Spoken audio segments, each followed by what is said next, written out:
Hello guys, welcome. Collective reading tayo ngayon. So, tingnan natin kung ano yung situation nung taong masama ang loob sa'yo. Okay? Give me the message. Ano yung sitwasyon ng taong hindi umiimik sa'yo, masama ang loob sa'yo, or pwede rin may lihim na galit sa'yo. Okay? So, tingnan natin ngayon. Ano ba yung situation niya ngayon? Give me the message. Ano yung sitwasyon ng taong may galit, may sama ng loob, or may lihim na inis, ganyan. Tingnan natin kung yung wala kayong kibuan, wala kayong imikan, ano yung kanyang mga naiisip sa'yo. Okay, so tingnan natin kung ano yung lalabas dito. So, lumabas dito, no, meron nung nakitang Aries, Aries, Sagittarius, and Leo. So, meron din akong nakitang Virgo, Taurus, Capricorn, Scorpio, Cancer, and Pisces. Gemini, Aquarius, and Libra. Okay? Ayan, so start na tayo. So, dito, no, lumabas dito yung Page of Pentacles. Kumbaga dito, no, kahit ba merong mga bagong simula na nangyayari sa tao na to, tulad ng opportunity, lalo na sa buhay niya pagdating sa trabaho, kaperahan, or maging sa personal growth ng taong ito, itong tao na ito, mukha pa rin siyang nag-o-observe sa'yo. Okay? Kahit ba may mga blessing na dumarating, naka-observe pa rin siya sa'yo. Okay? Posibleng kinukumpara ng tao nito yung progress niya at yung sa'yo. Okay? Kinukompare niya.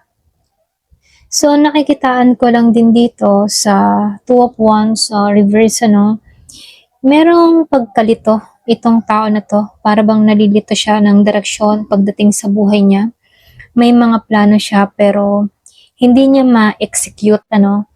So, lumalabas na meron din ako nakitang takot, lalo-lalo na, ano, yung bang meron siyang takot na baka may lumabas sa comfort zone niya or pwede rin takot siya na may mabuking sa kanya, okay?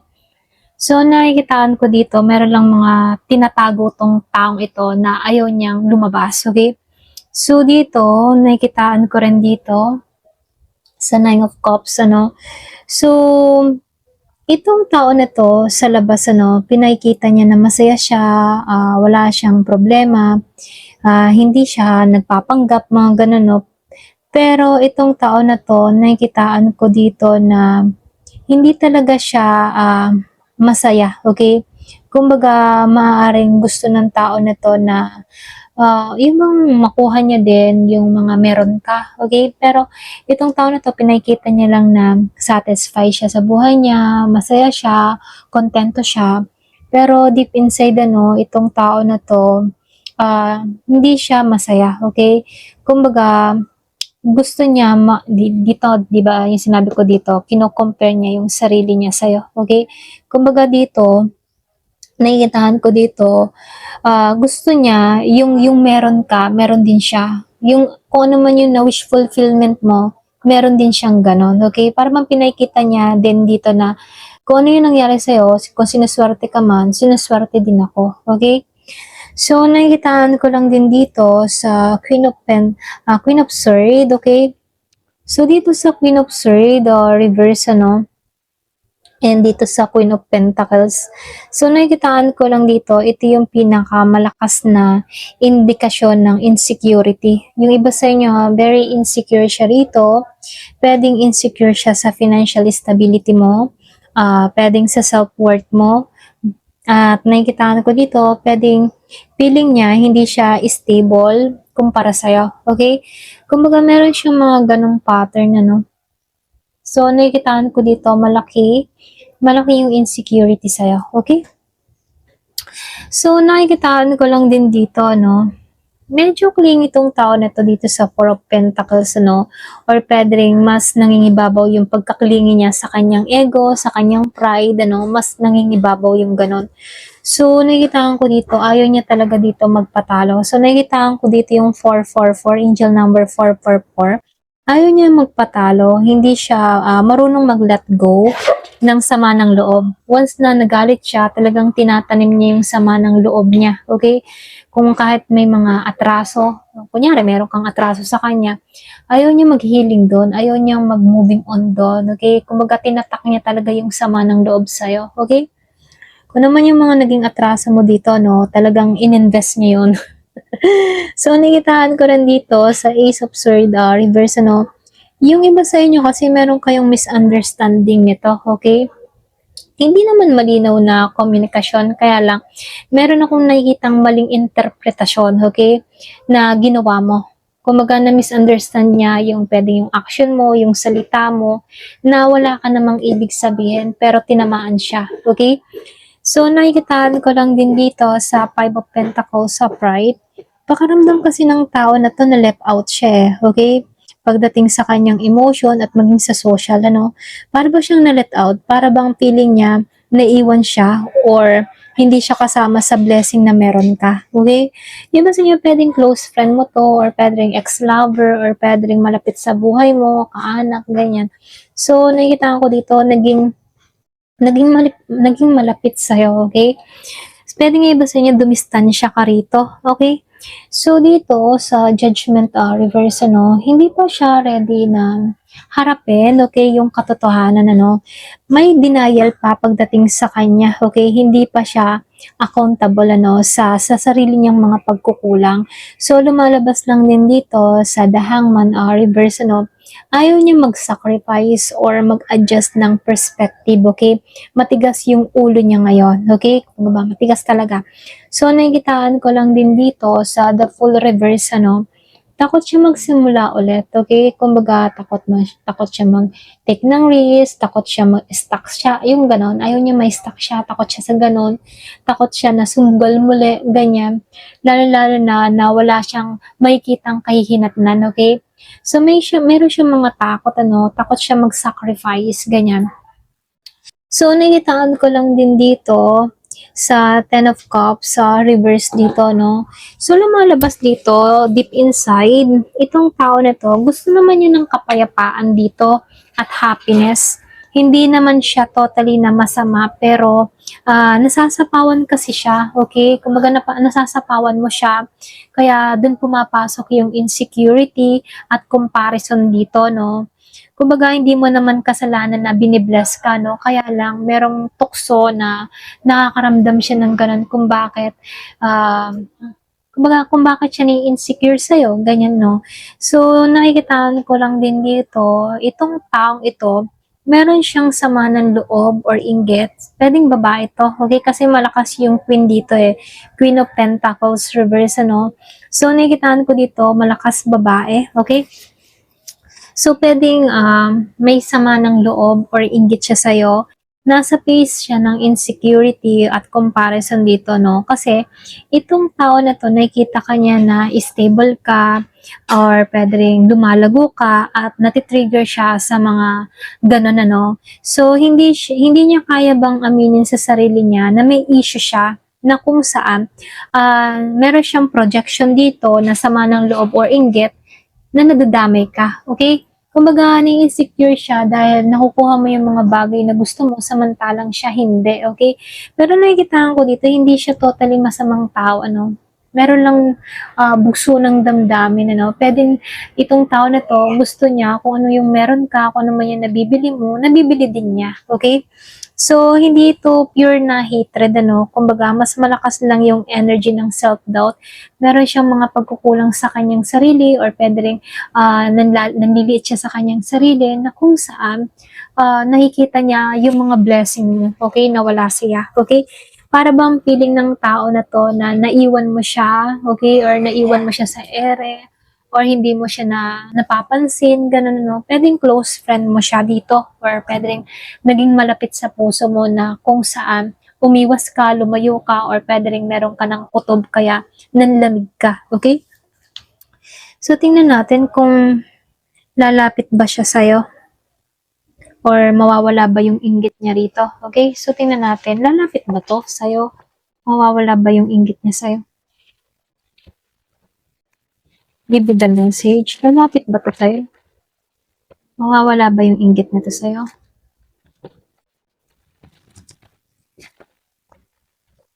Give it a message.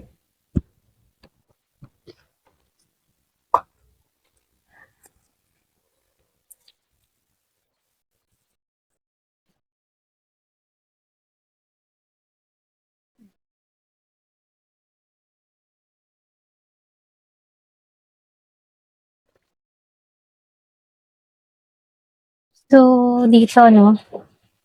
Lumabas itong Five of Earth reverse. Nakikitaan ko dito, no? So, ngayon, unti-unti naman tong maalis yung kanyang self-esteem dito, no? Hindi na siya ganong ka-left out yung energy ng tao na to kumpara dati, okay? So, kumpara dito, no? Nakikitaan ko dito para bang mababawas-bawasan na, okay? Yung kanyang inggit sa ng loob. Di tulad ng dati, okay? So, nakikitaan ko lang din dito, no, sa Queen of Fire reverse.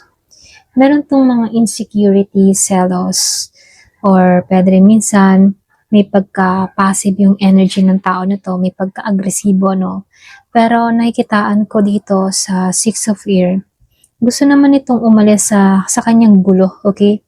May part sa kanya na gusto niya na ng kapayapaan, gusto niya na ng peace, ayaw niya na ng galit sa'yo, ayaw niya na ng sama ng loob. Pwedeng meron siya na pagtanto-tanto na wala din naman mangyayari, okay? So dito sa origin of right, ano, ito yung yung bang tipo na back to the basic, ano, or back to basic. Kumbaga, yung energy na to, magsisimula muli siya, okay? Meron siyang realization na nagsisimula sa kanya. Para bang naiintindihan niya na kung saan nag-uugat yung inggit niya, okay? Para bang nauunawaan niya kung bakit siya nagkakaganito, kung bakit siya nakakaramdam ng ganon, okay? Para bang inaaral niya na sa sarili niya natanggalan yon, okay? So, nakikitaan ko lang din dito sa Two of Ear, meron ng konting denial, ano? Pero, pinipili niya na hindi harapin ng buo yung kanyang emotion dito, okay? So, kailangan niya nang tanggalan yung ganung damdamin niya sa'yo, no? Yung kanyang nararamdaman, sama ng loob, no? So, kailangan niyang alisin yon para bang kalaban niya yung sarili niya dito, sarili niyang emotion, okay? So, nakikitaan ko lang din dito sa Nine of Water of Right, ano? Ito yung wish fulfillment card. Kumbaga, meron siyang gusto na mangyari. Either reconciliation or gusto niyang maabot yung level mo dito, no? Sa Nine of Water. Kumbaga dito sa Nine of Fire reverse, napapagod na siya sa mga internal battle niya, no? Yung bang tipo na pang sarili niyang laban, ano. Kumbaga kasi dito, kalaban niya na yung sarili niya eh. So, nakikita ko dito, hindi niya na kayang panindigan pa yung galit niya ng matagal, ano. Para bang natatauhan na to na wala din namang kahihinatnan yung sama ng loob sa'yo, okay? So, dito sa The Hermit reverse, ano, hindi na siya ganun ka-isolate dito. Kumbaga, posible na lalapit siya. Pero hindi naman agad, ano. Kumbaga, unti-unting paglapit lang yung gagawin ng tao na to. So, dito sa Eight of Waters reverse, ano, hindi siya makaalis kasi sa kanyang emotion at ito yung humihila sa kanya kung bakit ganun yung kanyang nararamdaman, no? Kumbaga, hindi pa siya totally nakaka-moving on pero sinusubukan niya, doon na pumapasok yung realization pero hinihila siya na ma-stuck sa ganung sitwasyon, ano? So, nakikitaan ko lang din dito sa The Magician Reverse, ano, wala tong malakas na indikasyon na may plano siya na gumawa ng masama, okay? Mas manipulative lang yung energy ng tao na to pagdating sa kanyang emotion, no? Para bang binibigyan kanya ng silent treatment or pwedeng mind games or para ba ma-distract ka, okay? Pero nakikitaan ko rin dito, no? Yung iba sa inyo, pwedeng ex-lover mo to or pwedeng close friend na tinitiis ka, ganyan, or pwedeng malapit na kamag-anak, ano. So, nakikitaan ko lang din dito sa Queen of Waters upright, meron siyang genuine feelings pa rin sa'yo, okay? Totoo pa rin naman yung nararamdaman ng tao na to. Either care, attachment, or respeto, ganon. Kaya lang, talagang hindi lang maiwasan na makaramdam siya ng inggit, lalo-lalo na kung binibless ka at samantalang siya hindi, okay? So, nakikitaan ko lang din dito sa Queen of Air reverse, ano, may pride at emotional immaturity pa itong tao na to. Pwedeng nangingibabaw pa rin yung pride at hindi pa siya totally matured, ano. pero sinusubukan niyang ayusin yung sarili niya dito, no? So, nakikitaan ko lang din dito sa Nine of Earth, reverse, ano, ito yung root, okay? Ito yung root kung bakit nagkakaganito tong tao na to. Sa stability mo. Okay? Dito nagmula ang lahat sa stability mo. Para bang meron kang biglaang blessing na dumating sa buhay mo na kung saan kino-compare ng tao na to yung sarili niya rito. So, nakikitaan ko lang dito yung pinaka-final energy ng tao na to. May balak pa siyang gumawa ng kung may balak ba siyang gumawa ng masama sa'yo, nakikitaan ko dito, hindi naman siya malakas, okay? Kumbaga, may pagka-distract lang yung energy ng tao na to, pero nakikitaan ko dito, ma-pride kasi to, okay? Kaya lang, nakikitaan ko dito, hindi na to masyadong gagawa ng masama, no? More emotional lang ang pinararating ng tao na to or pwede rin manipulative energy, okay? Pero nakikitaan ko dito na pride lang yung nangingibabaw, okay? Pwedeng ma-pride talaga tong tao na to.